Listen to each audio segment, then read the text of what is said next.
រឿងកន្លងផុតទៅហើយកុំស្ដាយវាអីស្ដាយទៅត្រឡប់ទៅកែអ្វីមិនកើតដដែលកប់វាចោលទៅ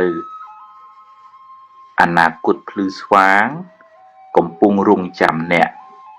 បើអ្នកចាប់ផ្ដើមពីថ្ងៃនេះទៅហើយកុំខ្មាស់កុំអៀនកុំទួនជ្រាយកុំខ្លាចគេថាអីត្រូវប្រឹងធ្វើឲ្យអស់ពីចិត្តពីថ្លើមឲ្យដូចជាឈូកដុះចេញពីបឹងភក់ជីវិតជួបបញ្ហាលំបាកតែអ្នកត្រូវតែប្រឹងប្រែងរហូតបានទទួលជោគជ័យជីវិតរឹងមាំដោយសារការជួបប្រទះនៅឧបសគ្គហើយឆ្លងកាត់នៅឧបសគ្គទាំងនោះបានប្រៀបធៀបធ្វើអីខ្សែជីវិតមនុស្សម្នាក់នៅលើផែនដីនេះមិនដូចគ្នាទេកុំប្រៀបធៀបគ្នាអីគេជួបរឿងគេយើងជួបរឿងយើងបើជួបរឿងណាប្រឹងដោះរឿងនឹងទៅហើយដោះបានប៉ុណ្ណាសប្បាយចិត្តនឹងប៉ុណ្ណឹងទៅកុំមួម៉ៅអីមានបានអីផងបានតែកើតទុកបន្ថែមប៉ុណ្ណោះតែអ្នកអាចរៀនសូត្រពីគេបានខ្លះដែរអ្វីមិនចេះតែបានតាមចិត្តយើងចង់ទេមិនដឹងថាសាងកម្មអីពីមុនមកទើបជួបរឿងមិនល្អច្រើនបែបនេះទ្រាំទៅហើយប្រឹងសាងល្អពីថ្ងៃនេះតទៅកុំអស់សង្ឃឹមកុំស្ដីបន្ទោសថាអំពើល្អមិនឲ្យផលឡើយបើអ្នកព្រោះស្រូវថ្ងៃនេះអ្នកមិនអាចទៅច្រូតថ្ងៃស្អែកបានទេបាក់ទឹកចិត្តពេលជួបបញ្ហាច្រើនពេកពេលបាត់បង់មនុស្សជាទីស្រឡាញ់ឬសង្ឃឹមខ្លាំងហើយបែរជាខកបំណងទៅវិញឬឈឺយូរពេកឬប្រឡងធ្លាក់ជាដើមធ្វើឲ្យអ្នកខ្លះស្លុតចិត្តខ្លាំងបាត់បង់ស្មារតីគិតអីលែងចេញបែរជាស្រងូតស្រងាត់អស់កម្លាំងលែងចង់ធ្វើអីអស់សង្ឃឹមរហូតដល់អ្នកខ្លះលែងចង់បន្តដំណើរទៅមុខទៀតក៏មានមូលហេតុចម្បងនៃជំងឺបាក់ទឹកចិត្តគឺការមិនព្រមទទួលស្គាល់ការពិតដែលកើតឡើងចង់ឲ្យរឿងបានដូចចិត្តគិតចង់ឲ្យអ្វីល្អដូចដើមដែលសុទ្ធតែជារឿងមិនអាចទៅរួចហើយបើបណ្តែតបណ្ដោយឲ្យចិត្តបន្តក្រៀមក្រំយូរទៅចិត្តអ្នកនឹងកាន់តែដុនដាបទៅមិនខានប្រហែលជាដល់ពេលដែលអ្នកត្រូវសម្រាកពីការងារខ្លះបន្ថយសម្ពាធខ្លះមានពេលសម្រាកឲ្យបានគ្រប់គ្រាន់ហូបឲ្យបានត្រឹមត្រូវគេងឲ្យសមល្មមបើអម្រែកធ្ងន់ពេកអ្នកត្រូវចោលរបស់មិនសំខាន់ចេញខ្លះទើបបានស្រាលខ្លួនហើយធ្វើដំណើរបានឆ្ងាយយ៉ាងណាមិញបើចង់ឲ្យចិត្តបានធូរស្រាលអ្នកត្រូវតែបោះចោលរឿងខ្លះដែលមិនសំខាន់ចេញពីចិត្តរៀនដោះលែងខ្លួនអ្នកពីអតីតកាលរឿងណាហួសហើយឲ្យវាហួសទៅចុះកុំសូវក្រឡេកមើលវាច្រើនពេកមានស្មារតីទាញចិត្តឲ្យមកគិតរឿងល្អរឿងបច្ចុប្បន្នរឿងដែលត្រូវធ្វើពេលនេះរឿងចាស់ឲ្យវាចប់ទៅចុះខ្មោចកប់ហើយកុំគោះមកហាត់អីអ្នកអាចចាប់ផ្ដើមសារជាថ្មី គ្មានអ្វីត្រូវស្ដាយហើយក៏គ្មានអ្វីត្រូវខ្មាស់អៀនដែរហើយកុំសូវខ្វល់ខ្វាយនឹងពាក្យសម្ដីគេច្រើនពេកអ្នកជាអ្នកទទួលខុសត្រូវលើជីវិតអ្នក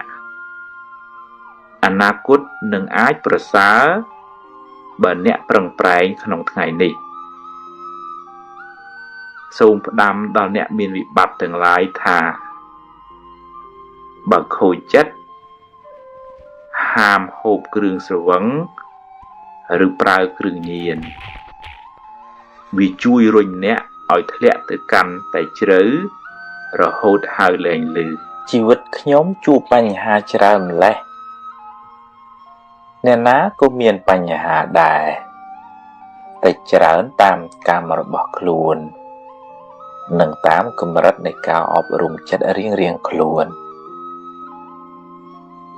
បើបាបចាស់ច្រើនថែមទាំងមិនបានអប់រំចិត្តទៀតទុកជន់លើទុកមិនខានបើអ្នកជួបរឿងទុក្ខសោកច្រើនហើយត្អូញត្អែប្រាប់គេតែបានប្រយោជន៍អ្វី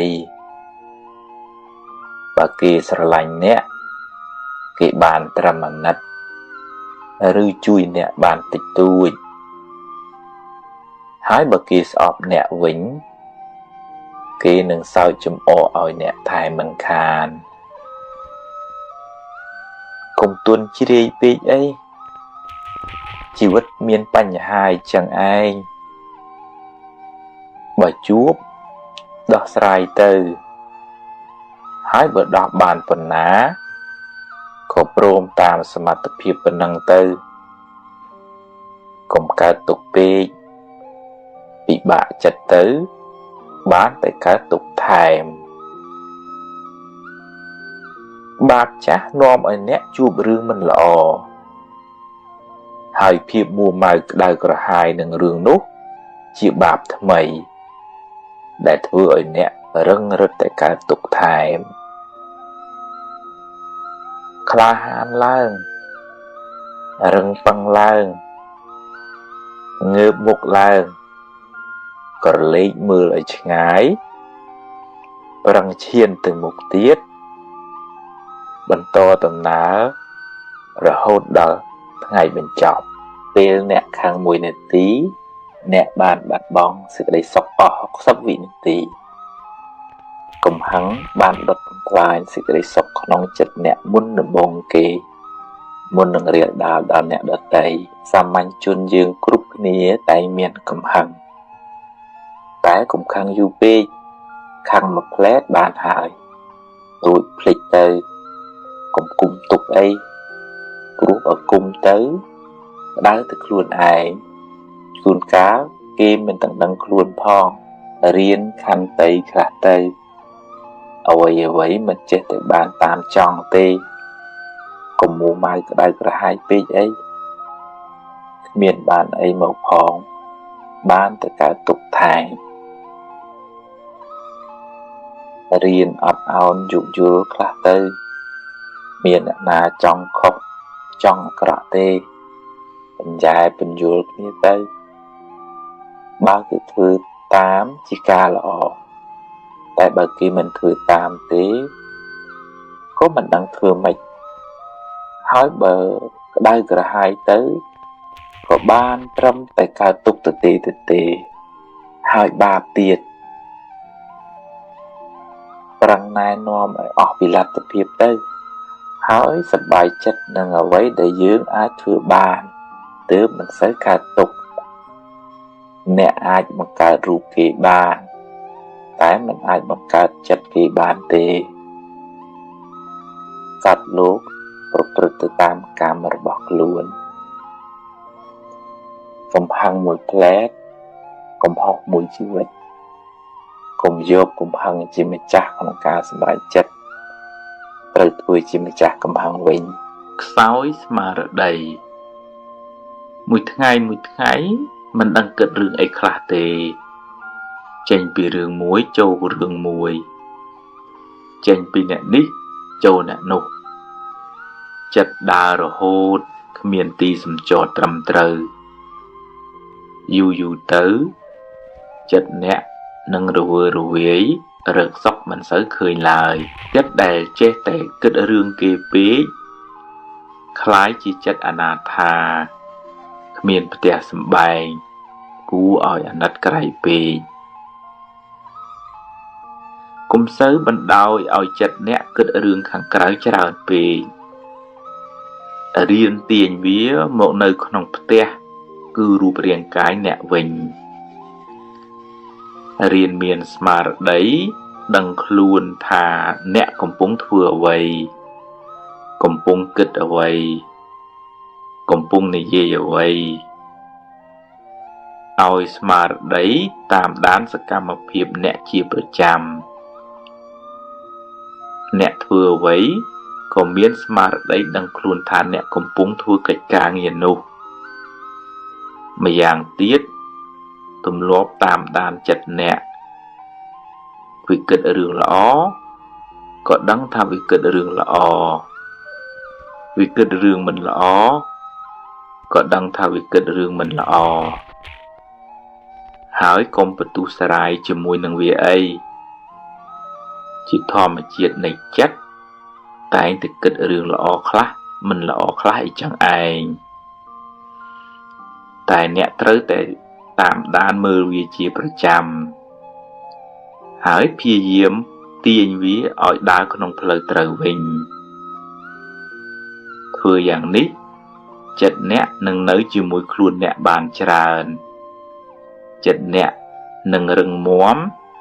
មិនសូវរវើរវាយឡើយជីវិតខ្ញុំមិនដូចគេ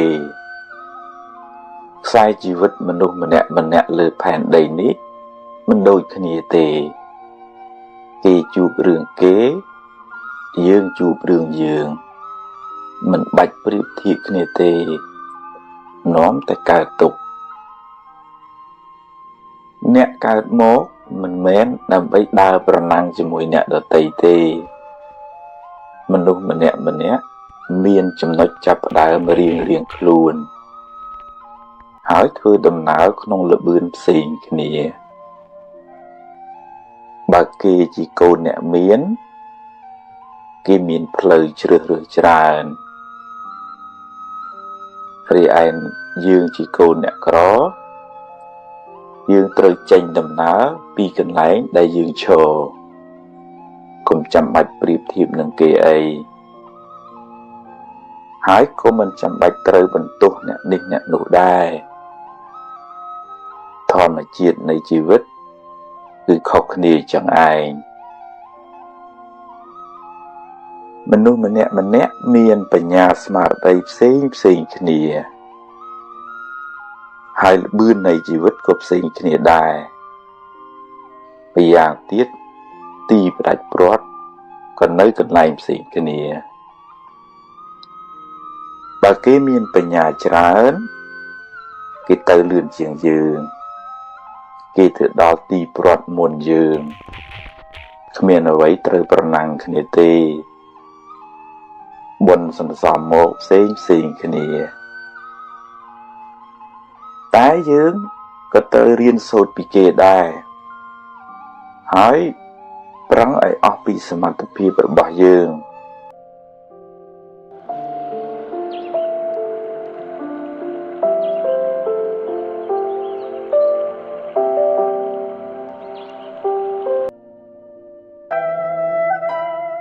ព្រមតាមហេតុរឿងរ៉ាវគ្រប់យ៉ាងសុទ្ធតែមានហេតុគ្រប់គ្រាន់ទើបកើតឡើងបានរឿងល្អកើតព្រោះអំពើល្អដែលអ្នកបានសាងរឿងអាក្រក់កើតព្រោះកម្មអាក្រក់ដែលអ្នកបានប្រព្រឹត្តគ្មានអ្វីជារឿងចៃដន្យទេបុគ្គលសាងនៅកម្មណារមែងទទួលផលនៃកម្មនោះវិញមិនខានគ្មានអ្នកណាម្នាក់អាចរត់គេចពីកម្លាំងកម្មបានឡើយបើអ្នកបានធ្វើទានរក្សាសិលចម្រើនបុណ្យច្រើនពីអតីតមកលោកអ្នក ក៏បានជួបរឿងល្អច្រើនសេចក្តីសុខច្រើនទៅតែបើអ្នកមិនបានសាងបុណ្យមកពីអតីតច្រើនទេកើតមកជាតិនេះក៏ខ្វះមុខខ្វះក្រោយមិនសមប្រកបដូចគេអ្នកខ្លះនៅពេលបច្ចុប្បន្នធ្វើល្អច្រើនតែដោយសារសេសសល់ផលកម្មចាស់ក៏ត្រូវទទួលរងផលនៃកម្មនោះរហូតស្រាកស្រានទើបអាចទទួលផលបុណ្យថ្មីដែលខ្លួនធ្វើនៅពេលបច្ចុប្បន្ននេះវិញបើជួបបញ្ហាហើយត្រូវហ៊ានប្រឈមមុខដោះស្រាយដោយស្មារតីដោះឲ្យអស់ពីសមត្ថភាពហើយបើដោះបានប៉ុណ្ណាក៏ត្រូវចេះព្រមទទួលតាមប៉ុណ្ណឹងទៅកុំត្អូញត្អែពេកអីផលនៃកម្មដែលយើងបានប្រព្រឹត្តទេដោះហើយត្រូវដើរទៅមុខទៀតកុំស្ពាយរឿងតាមខ្លួនច្រើនពេក